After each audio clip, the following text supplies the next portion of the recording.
마지막 질문입니다. 민주노총 이야기가 아까 잠시 나오긴 했는데 예.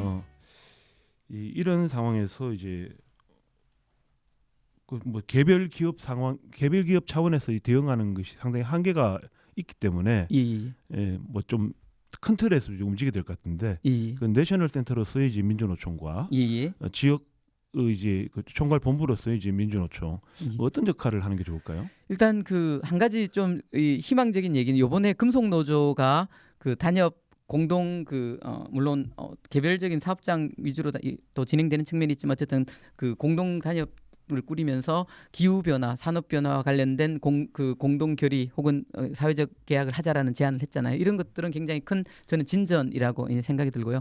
내셔널 센터인 민주노총이 장기적인 산업 체제 전환과 관련된 그거는 많은 일자리가 만들어질 것이고 신규 투자와 관련돼서 에너지 재생에너지 발전, 그다음에 에너지 그리드 구축, 그다음에 풍력 발전의 대단지 조성은 굉장히 많은 일자리를 만들어내요. 그다음에 한 가지는 그것만 해서 되는 것이 아니라 건축 부분의 에너지 효율성을 증진시키려면 기존 건축을 개량해야 되는 것, 그리고 건축 부분의 그 에너지 배출을 줄이기 위한 신규 투자가 이루어져야 된다는 것. 이런 점들이 가자면 일자리 부분이 중공업 그리고 건설 그다음에 뭐 아까 말했듯이 에너지 그리드 구축 이런 곳에서 상당한 많은 일자리가 만들어질 거라는 거죠. 그거는 그 만들어진 일자리인 것이고 기존의 자초자산을 아까 말씀드렸듯이 그 전환에 적응하지 못하는 부분들의 업종들은 퇴출될 겁니다. 이거는 냉정한 현실이에요. 그것을 퇴출을 우리가 막을 수 있는 명분이 없습니다. 왜냐하면 뭐 그렇다고 계속 석탄 CO2를 배출할 수는 없잖아요. 지구 전체의 거니까. 그러면 그 퇴출되는 노동자들이 만들어지고 있는 신규 일자리로 이전할 수 있도록 매개시키는 교육 시스템이 있어야 되는 거고, 이거 재교육인데 사실 그 노동부에서 여러 가지 재교육을 하지만 그 단위가 경남도를 예를 들자면 그 대상으로 하는 노동자 숫자가 몇백 명이 안 돼요. 이 수준으로는 택도 없는 수준이고요. 그러니까 거시적인 수준에서 이 이행을 보완할 수 있는 교육 시스템을 갖추어서 새로운 일자리로 가도록 매개시켜 주는 게 필요하고, 그리고 노동조합이 그와 같은 어떤 변화, 산업체제의 변화를 수용할 수 있도록 그 일자리 교육을 하면서 나름대로 자기 생계를 유지할 수 있는 노동자들이 실업보험의 형태도 있고, 그다음에 또한 다른 거는 아까 우리 전영북 교수께서 말씀하셨던 일자리 보장제도 있는 것처럼 그 속을 통해서 삶의 안정성을 유지할 수 있는 토대를 만들어주는 것, 이것 자체가 다 뭐냐면 체제 이행, 산업 체제 이행과 에너지 체제 이행에 우리가 대응해가는 과정이거든요.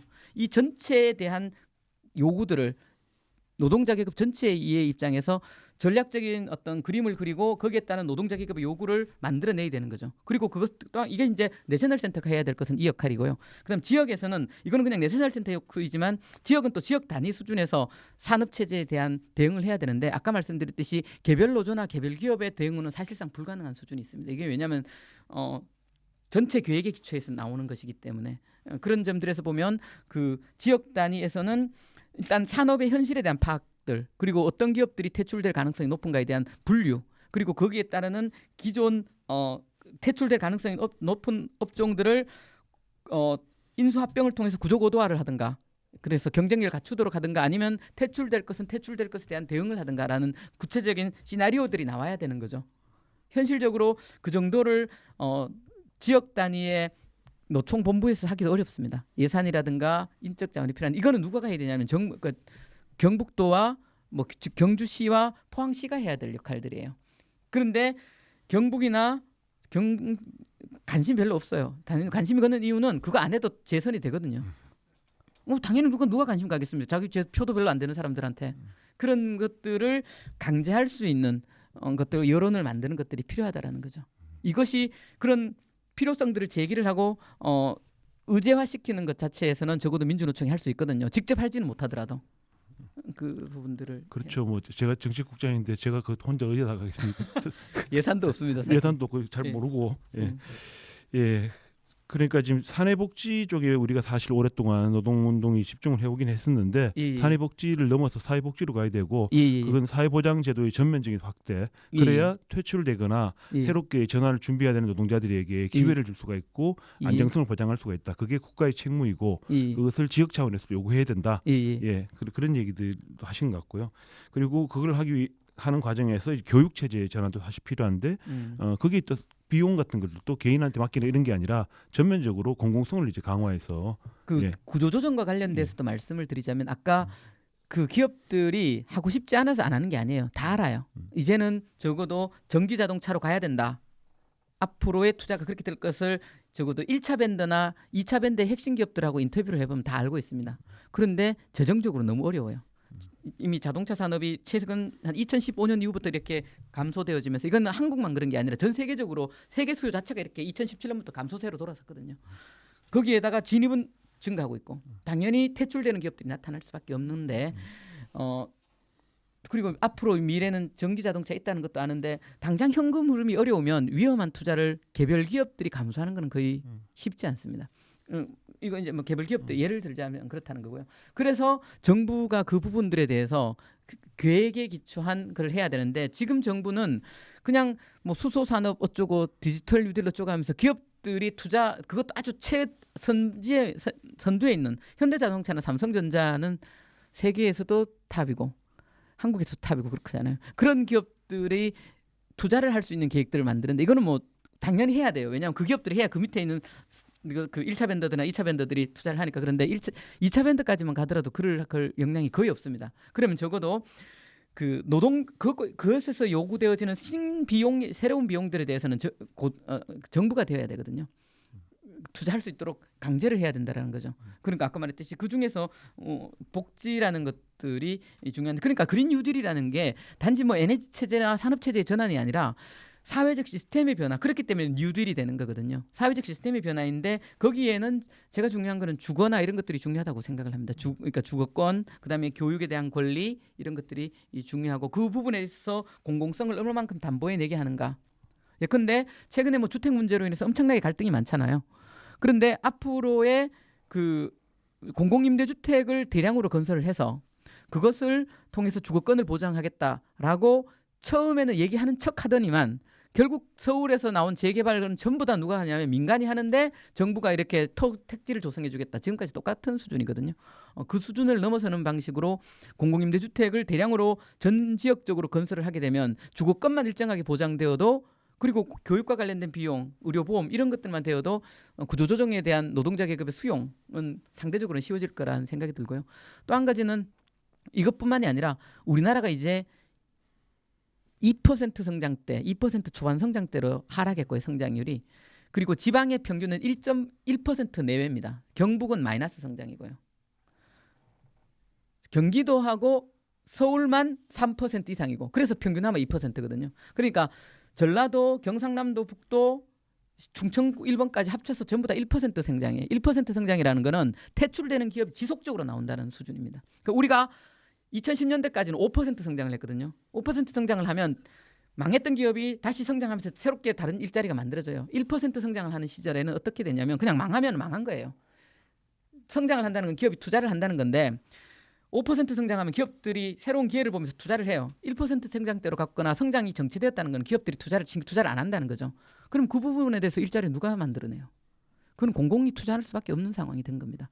그 부분들을 우리가 이제 전영복 교수의 그 뭐 시뮬레이션이나 그 연구에 따르면 그걸 한다고 해서 재정 적자가 누적되거나 오히려 그리고 국가의 어떤 파산 혹은 뭐 그 어떤 인플레이션 이런 것들이 심각하게 나타나지는 않는다라는 겁니다. 충분히 현재 우리의 경제적 역량, 제도적 설계에 의해서 가능하다라는 거죠. 그렇게 가는 거죠. 네, 알겠습니다.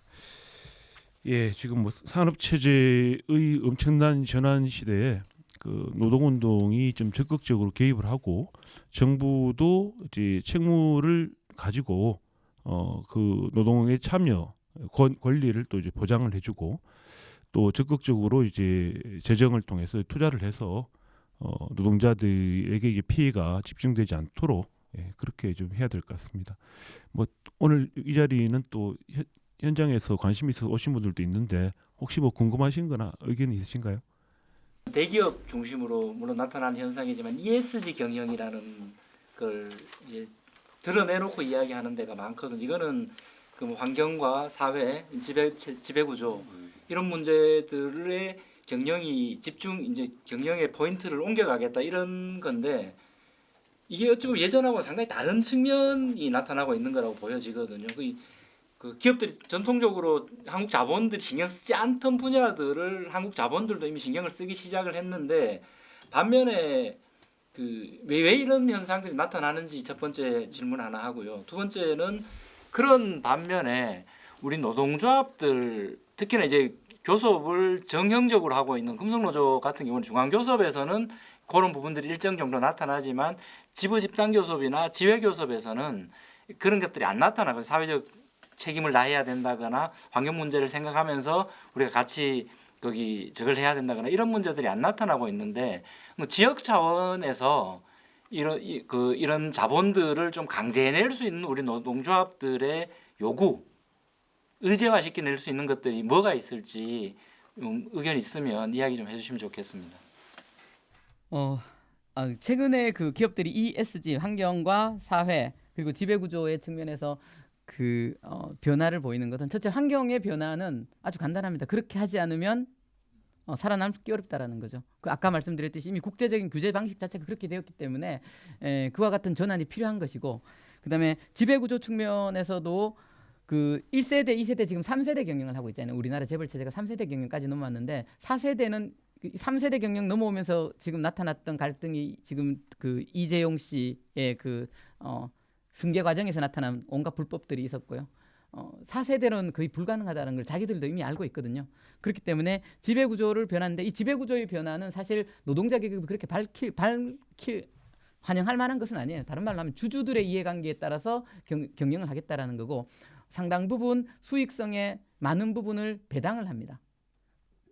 그건 주주를 달래는 거죠. 심지어 자기 주식을 이렇게 사서 소각한다거나 이거는 굉장히 보수적인 측면인데 어쨌든 요즘 주류 사회의 문화가 주주의 이익을 대변해야만 마치 책임 경영을 하는 것처럼 얘기하는데 저는 거기에 대해서 우리가 비판적으로 볼 필요가 있다고 생각이 들고요. 사회적인 책임이나 이런 부분들에 대해서 관심을 갖게 된 것 자체는 아까 말씀드렸듯이 그렇게 되어야 경영적인 전략이 필요하다라는 것이고 여전히 얼마만큼 사회적인 것을 갖는가에 대해서는 저는 좀 아직까지는 굉장히 회의적이다 이렇게 지금 말씀을 드리고요. 그 부분에는 진보적인 시민사회 진보라는 개념을 어디까지 볼지 잘 모르겠는데 민주당의 주류였던 우리가 흔히들 문파라고 하는 세력들도 요구하는 거는 굉장히 진보적이에요. 행동하는 거는 굉장히 제가 보니까 반동적인데요. 그런 세력들이 기업들이 굉장히 비판적이에요. 심지어 삼성재벌에 대해서도 굉장히 비판적입니다. 그런 것들을 의식해서 저는 하는 행동이다라고 생각이 들고요. 그다음 또 한 가지 이제 그다음에 두 번째 질문. 그래서 실제 기업들이 어떤 부분에서 책임을 하고 있는가라는 부분에 대해서는 굉장히 저는 좀 회의적이고 단속한 이데올로기적인 어떤 선전 효과에 불과하다라고 저는 좀 보고 있습니다. 두 번째로는 중앙교섭과 관련돼서는 사회적 노동자 운동, 우리나라 노동자 운동을 여기 오신 활동가 동지들께서는 동의하지 않을지 모르지만 많은 연구자들이 그렇게 얘기해요. 전투적 경제주의다. 전투적 경제주의는 생산성이 상승을 하면 그 생산성의 상승만큼 노동조합의 투쟁을 통해서 실질임금을 받는 거죠. 그래서 생산성의 상승과 실질임금의 상승이 비슷하게 가요. 그러면 기업들은 거기에 대해서 우리나라 기업들은 어떻게 대응했냐면 자동화를 통해서 신규 고용을 줄이고 그리고 기존의 신규 고용을 줄이고 새롭게 고용하는 사람들은 사내 하청으로 대체했던 거죠. 그래서 정규직 대기업 혹은 정규직 노동자들의 실질임금 상승을 한편으로는 자동화를 통한 생산성 상승으로 흡수하고 또 한편으로는 사내 하청을 사용해서 나머지 부분은 저임금화 시키는 그런 방식으로 이중노동 시장으로 대응해 왔던 거죠. 이 시스템 그 속에서 그럼 정규직 노동조합은 당연히 어떻게 생각했냐면 생산성 상승하니까 투쟁하니까 다시 또 이렇게 실질임금 상승하는 구조였는데 2015년 조선에서는 이게 2010년대부터 그리고 2015년도부터는 그게 작동을 안 하죠. 왜냐하면 기업 대기업들 자체의 적자 비중이 굉장히 높아지거든요. 2018년도에 대기업의 적자 비중이 한 18%입니다. 적자 기업이. 적자가 누적되는 기업도 굉장히 많고요. 그렇게 되어지니까 뭐 투쟁하고 싶어도 올릴 여지가 별로 없는 거죠. 그러면서 전투적 경제주의가 상당 부분 약화되었는데 어쨌든 생산성이 상승하는 만큼 실질임금이 높였고 나머지 중소기업이나 소상공인들은 사실상 소득이 줄어들었고 중소기업들은 실질임금이 오르긴 오르는데 대기업이 오르는 만큼 절대량은 계속 차이가 난 거죠. 이것이 노동시장에 이중화되어지고 아까 말씀드렸듯이 청년층은 신규 고용에서 사내 하청으로 가거나 비정규직으로 가는 그런 방식으로 되어지니까 노동시장이 분절이 되어지는 거죠. 자본 측면에서는 노동의 분할에 효과적으로 대응한 것이다. 이렇게 저는 봅니다. 어쨌든 그 속에서 중소기업, 죄송합니다. 그 소상공인, 그다음에 신규 고용되는 비정규직 노동자들 그리고 파퓰리즘이 합쳐져서 이 책임이 마치 대기업 정규직 노동자에 있는 것처럼 비난의 대상이 되어지고 더 중요한 거는 대기업 정규직 노동자들은 거기에 대한 대응을 담론적 대응을 거의 못 해왔습니다. 아까 말씀드렸듯이 여전히 실질임금 상승에만 관심이 있고 지금도 마찬가지고 그리고 고용보장도 마찬가지고 이런 점들이 그 노동자 계급 부르주아가 지배층의 분할 전략이 완전히 성공한 것이고 거기에 노동자 계급 노동운동 내에 정규직 중심의 시스템은 거기에 그냥 수동적으로 대응해온 자기 임금만 올리는 그런 방식으로 하니까 당연히 도덕적 정당성이 떨어질 수밖에 없었던 것이고요. 이 부분들을 어떻게 해소해야 될 건가에 대해서는 저는 적어도 활동가 수준에서는 굉장히 많은 성찰이 이루어지고 있다고 저는 생각을 합니다. 그 노동운동 내부에서의 활동가 수준도 그렇고요. 다만 어떻게 하면 이것을 극복할 것인가의 측면은 즉 굉장히 어려운 측면들이 있습니다. 왜냐하면 대기업과 중소기업의 임금 격차의 상당 부분은 생산성 격차거든요. 그런데 중소기업의 협상력을 높이려면 대기업에 의존하지 않고 독자적인 시장이 있어야 됩니다. 그런데 내가 만약에 현대자동차인데 협력 기업들이 전부 다 내한테만 의존하면 나는 당연히 갑질을 합니다. 이게 자본주의예요. 한국만 그렇지 않습니다. 전 세계가 다 그래요. 그런 상태이기 때문에 그리고 그러면 이제 대기업 노동자들이 마음씨가 좋아서 임금은 안 올리잖아요. 그럼 생산성 올라간 거는 주주한테 배당해버립니다. 중소기업으로 안 가요. 그렇기 때문에 굉장히 이 문제를 해결하는 건 정말 어렵다라는 것들을 먼저 전제하고 그럼에도 불구하고 우리가 사회적인 어떤 정당성을 만들려면 전체적으로 보면 여러 가지 차원들이 있겠는데요. 일단 이거 얘기를 지금 해야 되나요? 제 생각으로는 그 사회복지를 증가시켜야 된다고 생각합니다. 그럼 사회복지를 증가시키면 두 가지밖에 없습니다. 법인세 올리고 노동소득세 올릴 수밖에 없거든요. 그다음에 법인세보다 하고 노동소득세보다 더 높은 거는 불로소득, 주식이든 뭐 이런 부분에서 소득을 올려야 되는데 법인세는 아까 말했듯이 이제 부르주아도 올려야 된다고 얘기해요. 왜냐하면 국가의 투자가 계속 중요한 경제적 액터가 되는 상황에서는 법인세를 올릴 수밖에 없거든요. 그럼 누구도 올려야 되는 겁니까? 노동자들의 노동소득세도 올려야 되는 거죠. 그래서 노동소득세가 아니라 소득세의 소득 구반별 차이를 더 크게 하자 이렇게 얘기하면 됩니다. 1억 버는 사람은 1억 버는 만큼 세금 내게 하고 10억 버는 사람은 10억 버는 만큼 내게 하고 3천만 원 버는 사람은 3천만 원 버는 해서 그렇게 해서 만들어진 예산을 통해서 아까 말씀드렸듯이 그 일자리 보장제에 필요한 예산 그리고 공공임대주택의 건설 이와 같이 가야 되는 거죠. 이런 부분들은 적어도 내셔널 센터 수준에서는 저는 해야 된다라는 생각이 들고요. 그 얘기는 조금 우스꽝스럽습니다. 법인세는 올리고 우리는 올릴 필요 없다라고 얘기하는 거는 사실 우리나라 노동자들 고소득 임금 노동자들의 소득세가 적게 내고 있거든요. 그다음에 2천만 원 이하의 그 소득 근데 우리나라 중위소득이 한 2,500만 원 됩니다. 노동자들 중에서 피고용자들 2,500만 2,600만 원 정도 되는데 2,600만 원 이하 노동자들 중에서 2천만 원 이하 노동자들은 뭐 감면한 거 다 감면하면 거의 세금 안 내고 있고요. 2,600만 원 이하는 많이 내봐야 뭐 얼마 내지 않습니다. 세금 자체를. 그런 점들을 고려해야 된다고 저는 생각이 들고요. 또 한 가지는 아까 이제 지방 수준에서 이게 이제 내셔널 센터 수준에서 해야 될 얘기라고 생각이 들고 지방 수준에서 우리가 해야 될 것들은 노동조합의 조합원들의 자기 학습이 저는 필요하다라고 생각합니다. 이런 말해서 참 죄송한데요. 현재 시스템이 어떻게 변화되고 있는 게 별로 관심이 없습니다. 왜냐면 현장에서 뭐 그냥 하루 일하고 살아가는 노동자들이 그런 측면이 있기 때문에 적어도 활동가 단위와 대의원 단위 수준에서는 조합 교육들을 조금 더 강화시킬 필요가 있다라는 생각이 들고요. 그리고 이걸 굉장히 가소롭게 생각을 하는데 지식인 사회와 연대를 재구축해야 됩니다. 통진당 사태 이후 민주노동당이 깨진 이후에 지식인들 소위 과거에 민주노동당과 같이 했던 진보적 지식인들은 거의 대부분 민주당의 하이 파트너로 들어간 상태이고 한 줌도 안 되는 진보 진영이 있고요. 그 중에서 그 진보 진영에 있는 지식인들도 굉장히 늙었습니다. 청년 30대, 40대 연구자들이 없는 거죠. 이 30대, 40대 연구자들이 없으면 뭘 할 수 없냐면 어젠다를 개발할 수 있는 역량 자체가 없습니다. 이 부분들에 대한 전략적인 마인드로 노동자 운동이 대응을 해야 돼. 그래서 대응을 할 때 예컨대 나도 여기도 가고 저기도 가지만 그런 연구 툴들을 만들어내는 것들이 진짜 지역에서 민주노총이 대응해야 될 과제다 저는 생각합니다. 예, 뭐 또 다른 뭐 질문은 없으시죠? 나중에 종합 토론 시간이 있으니까. 예, 그 이야기 잘 들었습니다. 그 지금까지 경남연구원의 남정석 연구원 모시고 이 거대한 산업체제 전환 시대에 노동운동에 어떻게 대응을 하면 좋을지 또 경북의 실태는 어떤지 이야기를 좀 들어봤습니다. 앞으로 고민할 게 훨씬 또 많이 제기되고 있는데요. 다음 기회에 또 만들어 볼 수 있도록 노력을 하겠습니다. 지금까지 시청해주신 여러분 고맙습니다. 예, 다음에 또 뵙겠습니다. 안녕히 계십시오.